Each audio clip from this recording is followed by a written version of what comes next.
Hello everyone and welcome to this new London Tech Ladies meetup. So thank you all for joining us today. I hope you are all doing really well, and please make sure that you are all muted before we start, and also don't hesitate to put in the chat where you're from and why you've decided to join us today. That would be great to know why you've decided to be with us, to spend your lunchtime with us. So also make sure you have your phone nearby, because we will be using Slido today, which is an online tool that will help us to make the event a bit more interactive than what we normally have. So yeah, make sure to have your your phone nearby. Also, if you have any issues with sound or anything like that, please let us know. I can see that Alice raised a hand.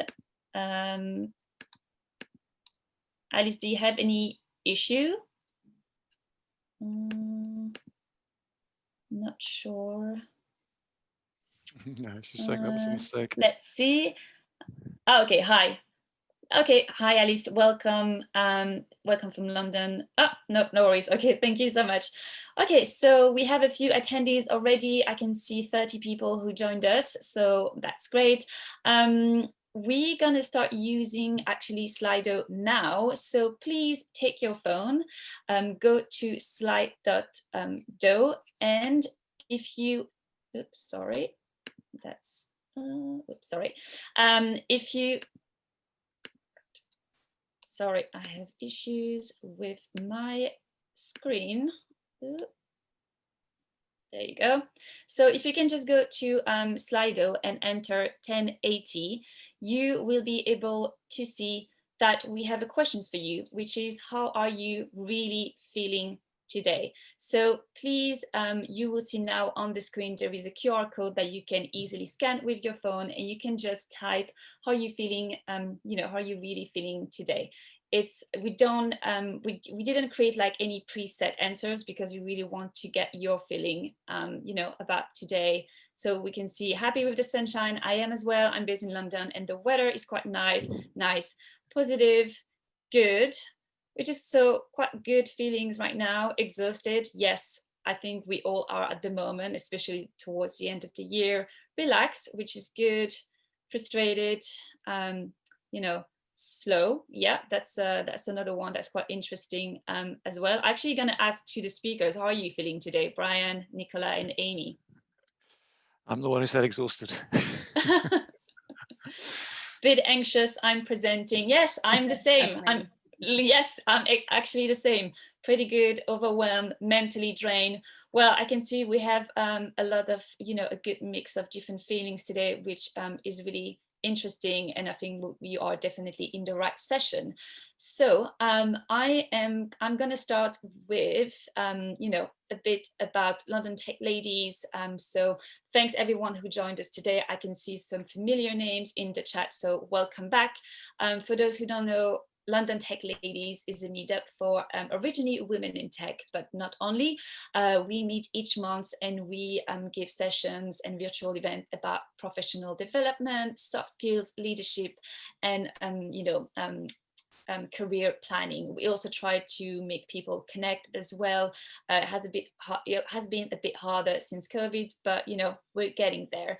So we have we actually have over 4,000 members today, so really proud about that. And yeah, so thanks everyone who's new today, and I hope we'll see you at other events as well. We have some housekeeping rules. This is the bit boring part of the event. We really want to make sure that London Tech Ladies is a safe space for everyone, and where people won't be feeling like they're judged because they're asking questions. So please make sure that you ask all the questions you want. There's no such thing as a silly question, but we also need to be really careful, and we want to maintain that safe space. So we have zero tolerance policy towards aggressive or disrespectful behaviors. And Candy, who's my colleague, she's in the background, and we'll make sure that the event will keep safe for everyone. I'm also super proud to announce that we have our first sponsor ever. It's Cazoo. If you work in the tech industry. You probably have heard of them. They're like, you know, an amazing, ambitious startup. They're already valued at over £2 billion, even though they've only been active for 12 months, I believe. And, you know, when they approached us to be a sponsor, to be a partner, we were really happy they did it, because we knew that they have an amazing employee culture, and that a key pillar of their success is really the key focus they have on their employee mental well-being. So they provide a lot of really great perks, like qualified mental health first aiders, employee resources group, and strong safeguard, you know, around work-life balance. So we're really proud to have them as a sponsor, because they completely align with LondonTechLadies values, and they also are hiring a number of like tech roles. So please have a look at their job board. Today, we're going to start this session, which would be all about how to build and maintain a positive mindset for 2021 and beyond. So I'm going to launch a session and ask, are you or someone, you know, struggling, you know, with mental health? This is completely anonymous. We can't track who said that. So please, you know, be honest and answer that question. So, you know, I hope you're ready. You're gonna spend the next 45 minutes with us. So please make sure you have also like a lunch, you know, tea, coffee, or maybe a drink, because I won't be judging you if you have a glass of wine right now, because, you know, 2020 has been really rough and tough for all of us. We've encountered like different losses of loved ones for some, losses of your job, you know, your loss of hope sometimes, but also the loss of the world as we knew it before. So when we were planning, you know, the event planning for the end of the year with the LondonTechLadies members, we really wanted to have a session for community to help you go through the last bit of the year a bit more easily, but also to bring you speakers that will share real life stories and, you know, best tips and, you know, best tips and tricks on how you can build resilience and have a positive outlook for the future. And some of their stories are really inspiring as well, and it can show you that even if you're struggling with mental health, you can really turn that into something super positive. So I can see that in the poll, huge majority of people know or are, you know, they are struggling with mental health, or they know that someone that is. So welcome to the session, and without further ado, I would like to introduce Nicola. Nicola, Nicola Sedgwick. She's quality coach at Cazoo. She's a really well-known member of the QA community. She does deliver a lot of speeches all the time, and she also is going to share with us a really interesting story about how she tracks her stress level with her Fitbit. So, Nicola, this is your turn. Thank you for the intro. I'll just take over the screen share. Yes, please do.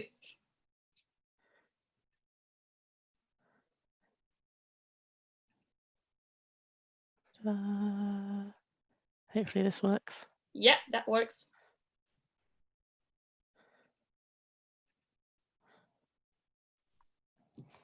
Hopefully you're seeing the right screen. Yes, we do. Cool. I will go for it.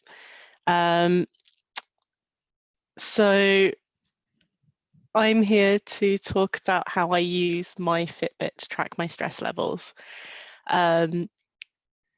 Lovely introduction that I do some talks elsewhere at conferences. I have a horrible habit of talking on personal topics. All of my imposter syndrome disappears because no one else knows me like I do. So it's a subject I'm totally confident to talk about. And I have kind of no issue, no filter, I guess, in putting myself out there and talking about the things that I've been through. And I find that it helps other people. The first time I ever stood on stage and spoke about struggles with mental health within the tech industry, about 12 people came up to me afterwards, and they all said, I thought I was alone. It was like you were describing me. And it felt, as a speaker, it felt utterly amazing that I had reached people on a personal level. And if I reached 12 people that were brave enough to come and talk to me, then I can guarantee I reached a lot more of that audience. It is also utterly horrifying that that many people felt as bad as the story I was telling. And if I can help normalize talking about mental health issues, if I can help break down that taboo and make it okay, then that is an amazing thing. And one of the reasons Cazoo is sponsoring this event, and one of the reasons I love working at Cazoo, there isn't a taboo to talk about this stuff there. So what I'm going to fly through, and there are a few slides here, but it's not death by PowerPoint. I've got quite a few visuals of how I use my Fitbit that only make sense if you can see what I'm talking about. But what I'm going to walk you through is a story of how I had a little bit of a breakdown, how I now use my Fitbit as a stress canary, and what we're trying to do at Cazoo. If you have any sensitivities to some quite dark topics, then I take no offense if you want to mute me for the next couple of slides. I'm not going to say anything gruesome, but I am going to mention suicidal ideation. So if you'd rather not hear, mute me till you see the picture of the pretty colourful coral, and then it's safe to come back because the dark bit is done. What I wanted to point out is that when we're in the middle of a struggle, when we're in the middle of a dark place, generally we're completely and utterly blind to what's going on. We don't see the obvious. We don't see what's going on. We just see immediate actions that are in front of us that we have to get past. It's very, very hard to see the bigger picture of what's going on. It's very hard to see any triggers. And normally, and why my intro slide describes me as the proverbial camel, normally by the time something is obvious, by the time that your capacity for stress has been exceeded, that's the final straw. That's the final straw that you've then exploded, or you've reached a dark place. What you really need is an early warning system of everything that led up to that point. If you could have noticed and addressed things at an earlier point, you wouldn't have gotten to that dark place. And my dark place, and scarily, I'm now talking about like the last third of my life, which is a long time.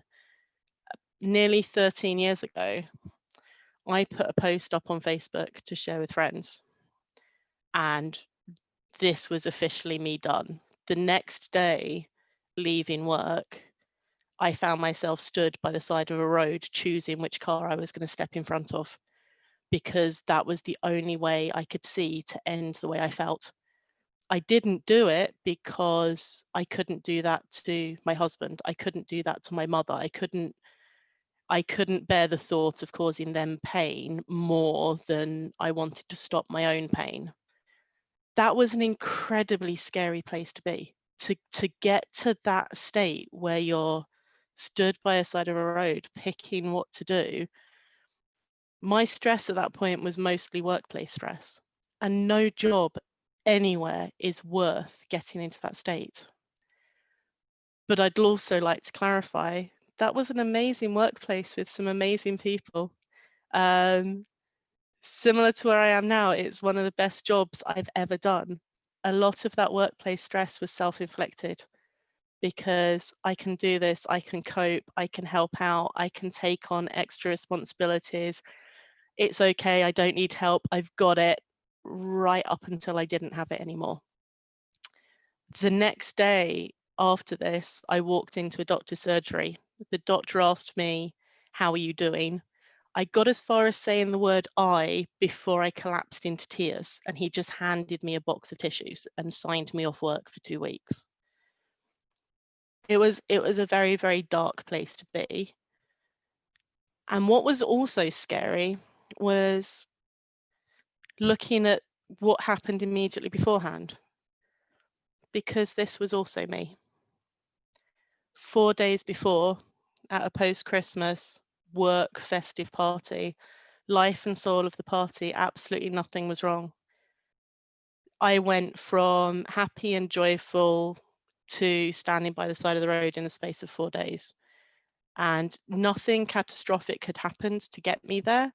There was just a small stress on top of a lot of other small stresses, and I officially couldn't cope anymore. Now for the pretty picture. I like the analogy of coral. Coral is bright and colourful and all manner of wildlife ecosystem going on, copes with all number of stresses up until the point that the pH level is wrong in the water or the water's too hot, and then you get a mass bleaching event and all the colour drains out of the coral.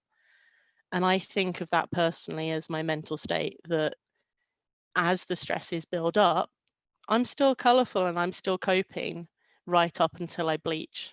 And what I need to do is have some of those measures in place so that I can spot what's happening before I bleach.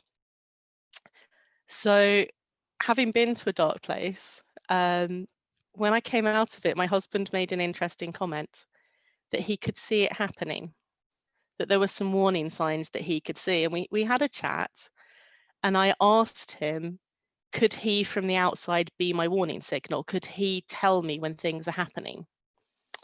He had a little bit of a problem with that and likened it to sticking his house into the lion's den when the lion was really angry and hungry and he wasn't sure he could survive it. So we drifted along for a while. Every so often I'd have some stress events, but they'd be nowhere near as bad. And then Christmas 2016, my husband bought me a Fitbit.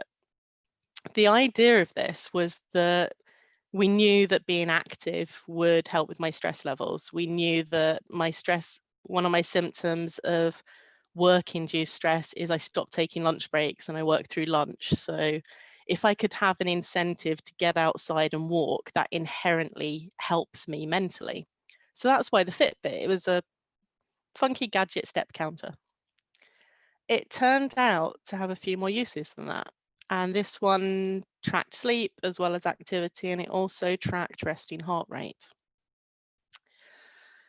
So if you look at the activity, it's well known. Any wellness program out there will say keep active. It helps with your mental health.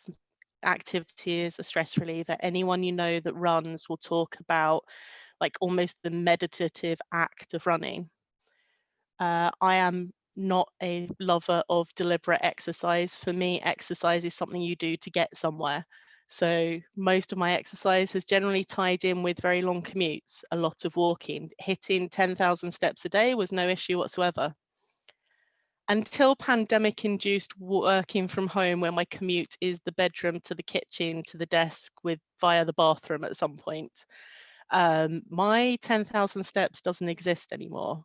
My incentive to leave the house in the middle of the day struggles to exist. So that is something I have to consciously keep track of. In terms of sleep, we heal when we sleep. Anyone with small children will tell you what sleep deprivation does to your ability to concentrate at work. My Fitbit has given me a wonderful insight on whether when I wake up in the morning, that thought of, oh God, I didn't sleep well, how true that is, because the Fitbit tracks actually the physical disturbances to sleep. And something I'm quite proud of is over the last few years, I have gradually managed to increase my average sleep a night. It is still nowhere near what is meant to be a healthy average, but I seem to have a steady plod of increasing by an extra 10 minutes a night each year. So give me another few years and I'll be there. But the heart rate is the bit where the Fitbit has really, really helped me out. And this is my focus. So let me speed you through a few graphs. So Christmas 2016, started wearing this Fitbit. I had a couple of weeks off for Christmas. And then I went back to work and heart rate accelerated upwards and I thought nothing of it. I thought this is a gadget, it's getting used to me, it's finding my baseline, this is all good. Where I was working, we worked in 2-week cycles. And so those are the sprints across January. And we went into February and we had a deadline coming up. So we went into 1-week cycles. And I think I noticed at the time that the peaks in my heart rate were matching the ends of the sprints, but kind of dismissed it because I had a heavier workload at that point. So this was normal. I would be more stressed. March, we launched our app and my heart rate came down. But then we started working on fixes and the next version of the app and my heart rate went back up. And this continued through April. And I was thinking, well, everyone has stresses at work. This is going to be normal. Then at the end of May, I went on holiday and my heart rate flatlined in a good way. And I realized that maybe all these peaks and troughs aren't normal. Maybe this is my body reacting to stress. And at the end of June, I went to a conference where I gave a talk and I used these graphs for the first time. And I was obviously a bit stressed about that conference because my heart rate went straight back up. And something I realized giving that talk was I have a little mantra: it will be okay afterwards. It'll be okay after this sprint. It will be okay after this piece of work. It will be okay after this conference. But that just drifts me from stress to stress and doesn't actually help me address it. I needed to change my actual behavior and I need to observe these peaks and actually take action based on them. And so how do I do that? Last month, November, I had a bit of a tough time. This is what my heart rate looked like. On the 12th of November, I was giving a virtual keynote at an international conference with 650 attendees. It was the closing keynote.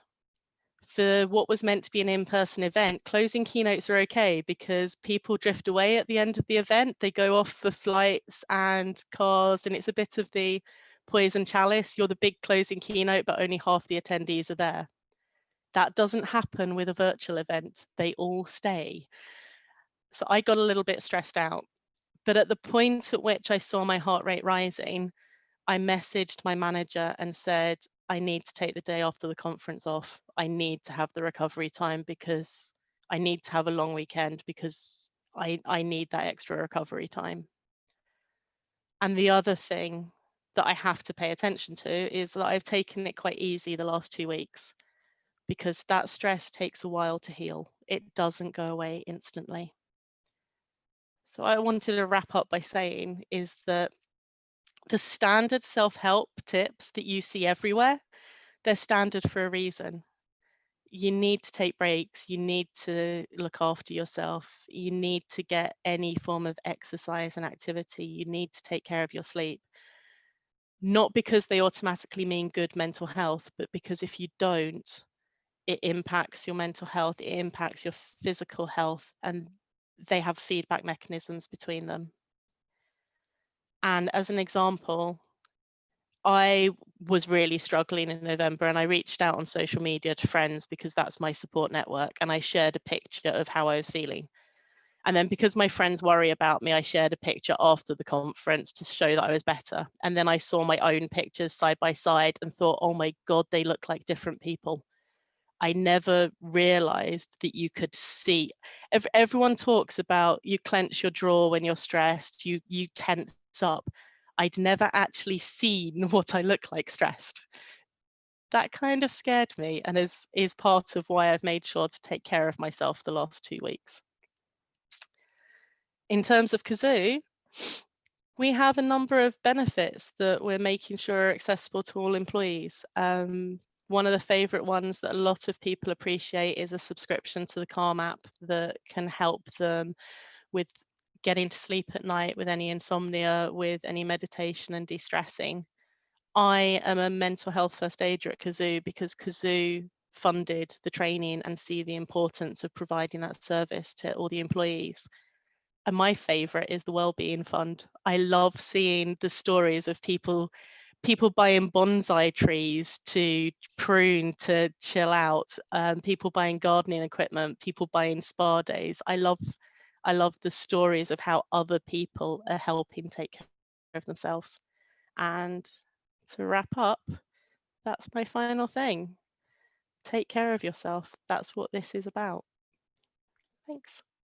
Thank you, Nicola. I think everyone really in the audience really loved your talk, and I think it's really refreshing to hear someone, who's working in a really high growth startup, high pressure environment, admitting that you're not doing well sometimes, because if you work in a startup, you are surrounded by people that always all about hustling and not having proper lunchtime and always working all the time. So I think it's really important that you also, you know, admit that it's okay not to be okay, and have that discussion with your manager as well. So next speaker is Brian Henderson. So Brian is going to share with us his story about, you know, with him dealing with anxiety and depression, and how he tried to turn that into something quite positive. So Brian, thanks for joining us today. You're live from Hong Kong at the moment. Yep, I am. Thank you very much. And thanks to our wonderful facilitator in the background, Candy, who actually introduced me to this network from Hong Kong. So thank you, Candy. Yeah, so my talk's going to be a little bit shorter because Nicola has highlighted a few of the points I was going to make. So thanks, Nicola. So yeah, I was working in a pretty intense role as well in a big corporate, not in a startup. I was the chief operating officer in a big law firm, covering 10 offices across 8 countries in Asia, around 2,000 people, turnover north of 400 million US dollars. I had a pretty good fitness regime. I did yoga. I was always very careful with my diet, always a balanced diet, kept my weight pretty level. Didn't drink too much. Took my breaks during the day, did a lot of those things that Nicola mentioned. I did a bit of charitable work. I walked my dog, see my friends. So pretty strong mental health regime. I kind of ticked most of those boxes that Nicola mentioned. So what then happened over a period of about 2 years since late 2018, we had a big restructuring at work. So this was a 3-year project, which actually is still going on. It's going to be way more than 3 years in the end. All we knew was that it was going to be massive change and that people were going to lose their jobs. And that's all we had to live on for 3 years and counting. So very, very stressful, and particularly for me, because people were looking to me to give them reassurance and to give them answers, and I couldn't because it was not my project, it was a global project. I was just doing my best to implement it. Then we had a big typhoon called Typhoon Mangkhut, and that destroyed all of our water sports. It was the biggest one to hit Hong Kong in a long time. Water sports is my main fitness activity. So all our boats got smashed. So all the people in my network who were in my normal stress buster people were super stressed and unbelievably upset. So that was pretty tough. At about the same time, my wife, Mary, had a really bad asthma attack. She's got chronic asthma, and she was hospitalized for about 10 days. So that was not very easy. And that had repercussions over the next 2 years because that massively affected her lifestyle. She was not able to do her sport, and she couldn't really work anymore. And she got very depressed, and currently she's actually in a psychiatric ward. So that's something I'll talk about a little later. And then we had the social chaos in Hong Kong. No big deal. I was brought up in Belfast, so tear gas to me is not even entry level. I thought that was quite funny. That they thought the police were being brutal in Hong Kong. But less funny for my wife, because tear gas for her would have been straight to hospital for sure with her asthma. Then we bought a flat. So we spent a huge amount of our life savings buying a flat, very expensive thing to do in Hong Kong, and making that commitment to stay in Hong Kong. It was a tough decision. Then COVID came along, again, very high risk for my wife. Her doctor said, if you get COVID, you will almost certainly die. Very simple as that. And then, throughout all of that, the usual email overload, quite an unsupportive culture. I got a new boss towards the end of that period. So just a series of events, all of which in themselves would have been quite stressful, but manageable. But the whole series of them had quite a severe impact on me. So what I found over that period was I got increasingly grumpy and irritable. I couldn't focus. I was never able to get to the bottom of my email box. I lost pleasure in a lot of those activities I described. I felt overwhelmed quite a lot of the time. The first time I cried in the office was in November 2018, so quite a long time back. So I felt like I was just getting through each day. I was late and unprepared for meetings. I couldn't sleep. I was losing weight. I had an upset stomach. I felt like I'd lost my sense of direction, both at work and in life generally. But I didn't know that I had a mental illness. And that was despite actually attending a lunch and learn and thinking, I seem to have a lot of those symptoms. Well, I just went back to my desk and got on with it. And I'm noting in passing that my PA Jenny knew actually, but she only told me after I actually resigned. She said, "Oh, Brian, I'm so happy for you because you've been so miserable for so long."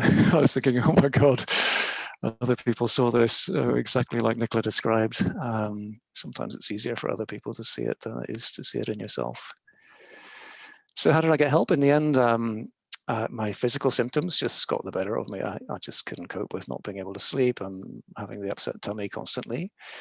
So I went to see my GP, and she very astutely said, "Oh, by the way, would you like to see the psychiatrist?" So I said, "Yeah," and nearly cried with relief. So yeah, my diagnosis was depression, anxiety, insomnia, anorexia, and chronic gastritis. So the treatment for me was just medication to help me sleep. I had cognitive behavioral therapy. I had to leave work. It was not working for me or for my boss. And then once I'd left work, I really, on top of the yoga I always did, I just really focused on the meditation and mindfulness elements of that, the deep breathing exercises, and so on.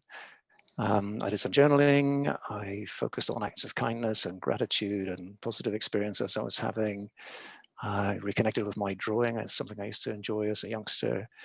And I started learning new things, like a little bit of Cantonese, learning about design thinking. I did a mental health first aid course. And I really found my purpose through all of that. So I realized that my experience was absolutely not unique. And that companies, even well-intentioned ones, who had turned from the top at my firm was pretty good. And we had the lunch and learns, and we had the helplines, and we had the meditation and the yoga and all of that. But I just realized that that's not enough. There has to be something else. So my business is all about finding out what is that something else. And part of what's missing is data around wellness. So the Fitbit is a great one that gives you your personal data. So I'm trying to go beyond that and find that data across the whole population so that bosses can see how the wellness of their teams is fluctuating from time to time and what's bothering people. And then I can sit with them and use the design thinking process and techniques to help them figure out what is this workplace experience like from a wellness perspective? What are some of the root causes of the issues? What's our corporate responsibility for that? And what can we do differently in our decision making?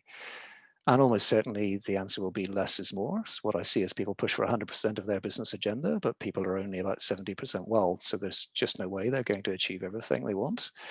So they might as well back that off, let's say to 90%, get people up to maybe 90% wellness. They're almost certainly going to achieve a lot more and be more successful overall. So that's where I'm going with whole business wellness. In addition to that, I eventually felt strong enough to share my story. So I did a post on LinkedIn, hashtag this is me. And that was picked up by a friend of mine who happened to be a journalist, and she wrote an article in the South China Morning Post. And that got a lot of attention, and it was very liberating. I had a huge groundswell of support from that, and people reaching out to me and saying stuff like, you know, Brian, I've not told anybody else this, but I'd like to tell you. And then someone else came out today, and I was coaching her. She is out as a lesbian, has been for many years, but really felt uncomfortable about sharing the fact that she's bipolar. But she finally posted that on LinkedIn last night. And she had the same experience as me. She said she found it hugely liberating. Now she doesn't need to hide that part of herself. And she got, again, also a huge amount of support from her network by making that public. So we're encouraging others to do that. I'm working with Google as well. So Google have invited us to share our stories with Googlers in Asia, try and encourage them to be a little bit more open. So apparently there, it's quite okay to talk about your level of stress, but not okay to say you've got depression or anxiety or anything like that. And then I also set up a few mental health support groups. So just getting friends together, just chatting about our mental health. And that's been actually really impactful and very encouraging. So my tips and tricks, having learned what I've learned, the breathing and the meditation really helps. The meditation, I always try and do that with a specific intention. So it might be around self-love, it might be around forgiveness, it might be just acceptance. But it really, I find it helps to have that visualization and intention. More practical tips, if you have got yourself into a situation a bit like mine, you know, what I wish I had done more directly, I did say to my boss, you know, what my diagnosis was. He never asked me about it, actually, which was disappointing. but I wish I had more strength just to ask for what it was that I wanted, just to explain the impact that I felt it was having on my work performance, and ask for a bit of time off, ask for a bit more flexibility, ask for maybe a different way of allocating the workload for a while. And then, just talking to people who are non-judgmental. So again, since I've gone public and explored this area in more depth, I find so many more people are willing to have conversations who've maybe had similar experiences, and they understand and they're non-judgmental. I find that massively helpful. So that, I think, is everything I'd like to say. I'm very happy to take some questions. The other thing I guess I would say is that you've got to keep your regime going. So what I found since Mary was admitted to hospital about 10 days ago is that I have something called my mental health form score, thanks to a guy called Rob Stevenson, who you can find on LinkedIn. Form score 1 being suicidal thoughts, to 10 being never been happier. So my score went from about 9 to about 4 in the space of around 3 or 4 days. And this last week's been really, really tough. I'm back up to probably a 6 or something like that. But it just brought it home to me how you've got to keep working on this. You've got to keep aware of how you're feeling, and you've got to have your strategies to take preventive measures before it gets too late. Thank you. You're on mute, Melanie. Yeah, I am on mute. That's a classic Zoom one. So thank you, Brian. We will keep the questions for the Q&A session at the end. So please, anyone in the audience, if you have any question, use the Q&A box to ask them. And you can also upvote other questions that are already being answered in the list. And our final speaker, Dr. Aimee McCarthy.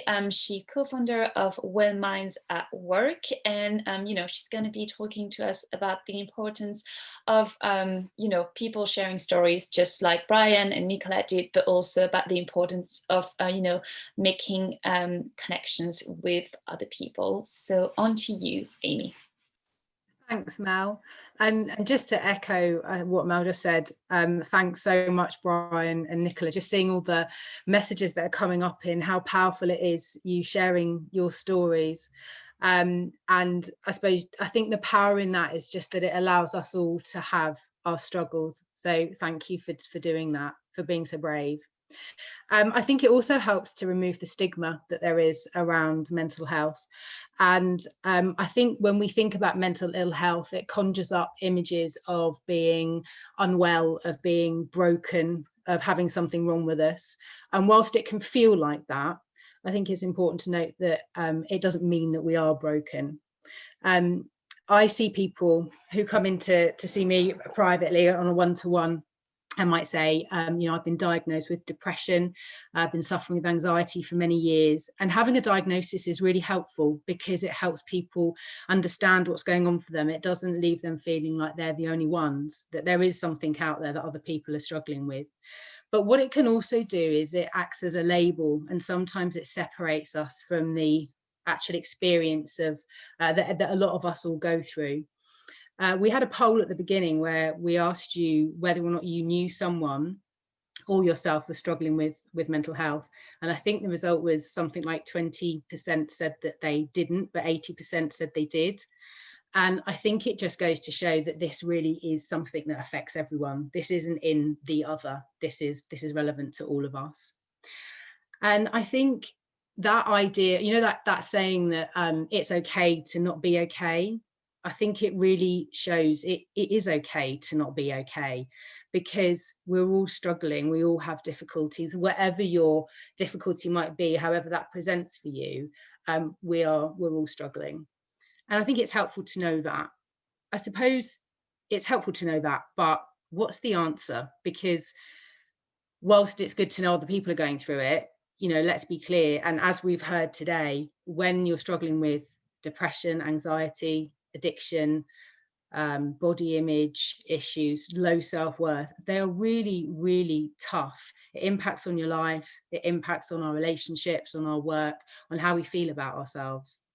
So one of the things that I've found really transformative for people in the work that I do is being connected, connection with one another, connection with another person, connection maybe with our work, with the world outside, connection with ourselves.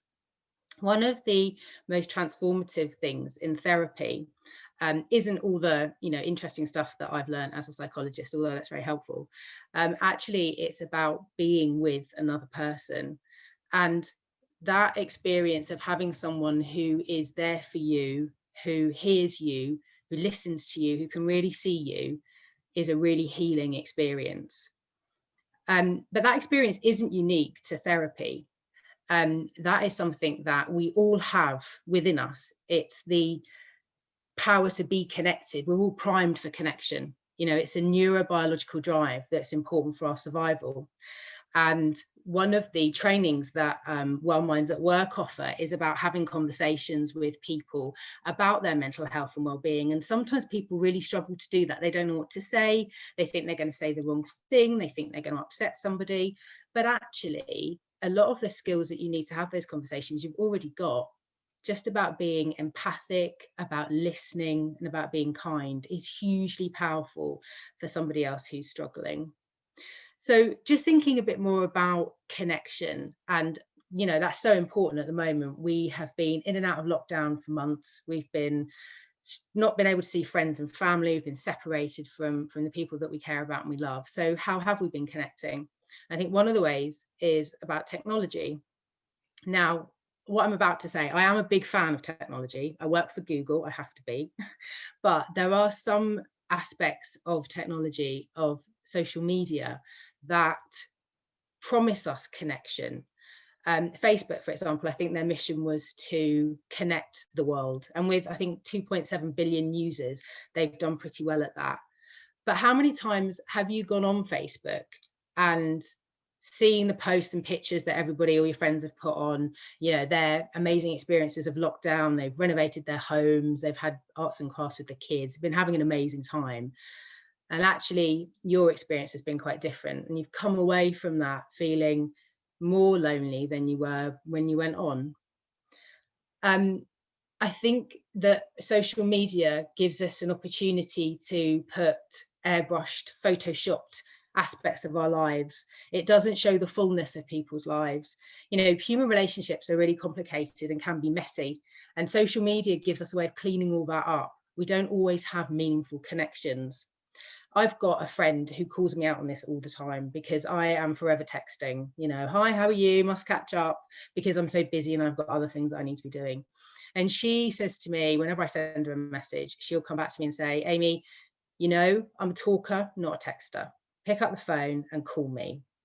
And when I do call her, what I find is I have something changes in me. I have a meaningful interaction with her. I feel connected to her. I feel connected to myself. I think the other thing that I'd like to talk a little bit about is connection to our work. Another reason I started Wellminds at Work, I met lots of people like Brian, like Nicola, that were struggling, still are struggling with stress, with burnout, with just feeling really overwhelmed. And it's really common. And when we're in jobs that we don't always feel connected to, we don't feel meaningful, we might not be feeling valued, we might not be recognized for what we're doing, it leaves us feeling really dead inside. It leaves us feeling empty, and we can start to self-medicate in order to avoid that emptiness. Have problems with our sleep. How many people over lockdown have had, been drinking a bit more than they would do normally? The world outside of work has really shrunk, and we're spending more and more time at work. When you think, there's a recent survey by Gallup that have said 87% of people are disengaged with the work that they're doing. And if you think we're spending an inordinate amount of time at work, it's no wonder that wellness at work is a hot topic. And it's one of the things that when we go into an organisation, similarly to what Brian was saying, and we ask people, what's your employee experience of being here? How well connected do they feel? And it's also a very subjective experience. I want to tell you a bit about a patient that I'm working with at the moment, and he came to see me after the first lockdown. I'll call him George for the purposes of this meeting. And he said to me, I don't know what's wrong with me. I feel really just empty at the moment. I just really don't feel myself. He said, I don't understand why. I've got an amazing job. I worked really, really hard. I've got really, really senior, just been promoted. I earn lots of money. I've got a lovely house, great wife, 2 great kids. Why do I feel like this? And when we unpacked it a bit, what we found was that although actually he did feel valued at work, and although he was recognised for what he was doing and he was making the company loads of money, he had no connection to what he was doing. It didn't feel meaningful to him at all. And actually what he would rather have been was a teacher, a sports teacher, probably in secondary school. Now, he's not probably going to go off and retrain and become a teacher. But what we looked at was, well, how can you find some of those things that you think would be rewarding in teaching? How can you find those at work? How can you find the connection? How can you find it to be meaningful? So that's what he's thinking about at the moment. I suppose just some tips to finish with, thoughts as we finish. Just in terms of your connections with other people, just think about. It was funny, I was talking to somebody at Google actually before I got on this call, and she told me that she'd stopped using Instagram in the summer, and she said it's completely transformed her life. She feels much more connected. She doesn't go on anymore feeling that she's not good enough. She actually has conversations with people. You know, try and connect with people in different ways. I've suggested maybe writing a letter to a friend. You know, as amazing as technology is, there's nothing quite as special as getting a letter through the post. You know, we don't do that anymore. And writing is a really powerful way of connecting with ourselves, connecting with others. And similarly in work, you know, have a think about how are you feeling at work? What is there that you can do? How can you change something? It might be that you can't go and retrain in another career, and that wouldn't be realistic. But what small changes can you make in order to feel a bit more connected, make it feel a bit more meaningful? And reach out to somebody, even if it's not your manager, reach out to another colleague, reach out to somebody that you can trust and have that kind of conversation with. Thank you. Thanks for listening.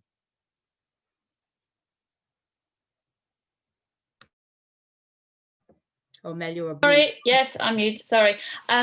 I was just saying that thank you so much for that. And I think that what you say about social media is really true, especially when you're scrolling on Instagram and you will see those quotes, or even on LinkedIn saying, if you have a roof on your head, if you have food on your plate, you know, you should be really grateful, which is true. But at the same time, it really put you in that position where you're like, oh, actually, I shouldn't be complaining because I have everything to be happy. Same with your client as well, that actually wanted to be a sport teacher. So thank you for that. We're gonna switch now to the Q&A session. So I have a list of questions here, and the first one is, how can I open up to my manager about my mental health issues? What's the best approach? I don't know if there's one of you that would like to take this one. Aimee, Brian, or Nicola? Yeah. Well, I haven't too much more to say apart from you know, what I mentioned earlier. I think it can be really hard. It does depend on the culture of your organisation, and there's a lot of evidence now, I think we've mentioned already on this call, that having senior leaders share their own personal stories really can change the culture almost overnight. If the senior leader admits that they're struggling with some sort of mental health issue, suddenly everybody can go, oh, thank God for that. No, it's okay. I can talk about that. So if you can get your bosses to talk about it, even better. I think for me, if I had my time again, I would just be quite pragmatic and direct, I think. I would just say, look, I've noticed some of these things. You might have noticed them too. This is how it's affecting me. This is why I'm bothered about it. This is the treatment I'm getting and the diagnosis that I've had. You know, can we talk about, you know, how we can manage through this period until I get better? So I think just keep it like that. Have a clear ask in your own mind as well. So assuming the boss is willing to engage with you in that conversation, be clear what it is that you want. Is it that you need like every Monday off or every Wednesday or whatever? Or is it you need a reduction in your workload temporarily, or maybe you've got a slightly difficult relationship with somebody that they can help you to move away from for a while? So I think be clear what it is that you want, because people may not know how to help. So you need to help them a little bit, make it clear for them what it is that you need. Could I just add to that as well? I think that it doesn't always necessarily have to be your manager that you speak to if you don't have a great relationship with them. You can find somebody else in the business that you do trust, a colleague or another manager, rather than necessarily going to them. And I suppose, like Brian said, it's the culture sometimes, isn't it, in the organisation, and somebody from the top saying, I'm struggling is hugely powerful. But yeah, have a think about maybe other people if you don't feel comfortable with your manager. One of the things that we've implemented at Cazoo with there's 20 of us so far that have been trained up as mental health first aiders. The idea is that anyone in the organisation can reach out to us, and perhaps if your organisation has something similar, that reaching out can be, I've got an issue, I don't know how to talk about it with my manager, can I practice running through it with you? Because you're dealing with someone that is non-judgmental of what's going on, potentially has a bit of first aid training and isn't going to react badly when you say, I've started taking a medication, I've felt suicidal. You're not necessarily going to shock them because they've been through some training. And I don't know, it depends on your relationship with your manager, but sometimes a dry run is invaluable. Thank you. The next question is, how can you have a healthy work-life balance when boundaries between work and home don't exist anymore? I could have asked that question, to be honest. So yeah. Does anyone would like to start, Brian? Yep. Yeah, I'll have a go at that one. Yeah, I mean, I'm sitting here in my home office, so this is my work and home environment. Just very glad that my dog hasn't started yapping away in the background. So yeah, a number of things. I mean, turn off the notifications, all those little pings and dings and whatever. Oh, so stressful. So I just turn mine all off. Put the phone down an hour before bed. Just maybe go out for a walk, read a book, play yourself some music, just listen to music, something like that. On the work side, just maybe tell your colleagues when it's good for you to take calls and when you need a bit of personal space to do whatever you need to do. Try not to eat at your workspace. Grab a sandwich, eat outdoors, or eat somewhere else in a different room. And don't check your phone while you're eating. Just take that break. And make sure you get breaks throughout the day. I think somebody mentioned that earlier, whether it's for coffee, for food, for a little walk, even just to look out of the window. Try and carve out those little moments that are just for you. Just switch off. I would also say to try and recreate your commute. We used to be able to find time to get a train into work, to walk into work. Some people, that's a couple of hours a day. We don't have to be working the amount of time that we are at the moment. So do a walk. If you struggle to find time to do that during the day because you get caught up with what you're doing, do it first thing or do it at the end. I have a trick that I use, a device separation. So my laptop is work. When the laptop closes, work closes. I don't have work on my phone. So if I'm checking my phone, it's personal stuff, it's not work stuff. So I separate things based on the device. One of the things I've struggled with is essentially dehydration. I've done a lot of homeworking before in the past. One of the things that I don't have at home is a trigger to stand up from my desk and go get a drink, because I don't have colleagues around me saying, shall we get a drink? I don't have someone having an annoying loud conversation near me that I'll just go for a wander to get away from for 5 minutes. So I can end up sitting at my desk for 5 hours and realizing I haven't had any water. So I now have reminders to tell me to go get water. Thank you. And I actually do the same now with the device separation. Please don't use your work laptop to do your personal stuff because it's just not good for you. And you will always stay in that work environment. So yeah, try that in the past, not a good thing. Next question, how can you approach someone who you think might be struggling without invading their privacy? For example, if you notice certain possible signs.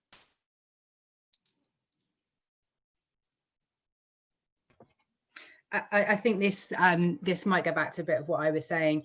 Most of the time, if you speak to somebody that you think is struggling, it's going to be really well received. Often people are just waiting for somebody to connect with them. So try not to be fearful, and just try and be there. And, you know, you can just start with a really open question. I've just been thinking about you, been noticing lately that you just don't seem to be yourself. I wondered how you are. Something really simple like that can be really powerful for someone that's struggling.